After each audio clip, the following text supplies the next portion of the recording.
practicar donde está el error, luego practicar de un compás anterior hasta el error incluido, y de ser posible todo ese sistema, luego, o sea, si me equivoqué, como en el ejemplo, el tercer compás del sistema 2, lo que haría es todo el sistema 2, practicarlo, y después haría el último compás del sistema 1, y pasaría al sistema 2, y haría todo el sistema 2.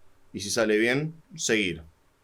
Ahora, lo ideal sería realizar eso varias veces, para estar seguro de que no fue suerte, de que salió bien de suerte, sino que el hecho de que haya salido bien y que no se vuelva a cometer ese error.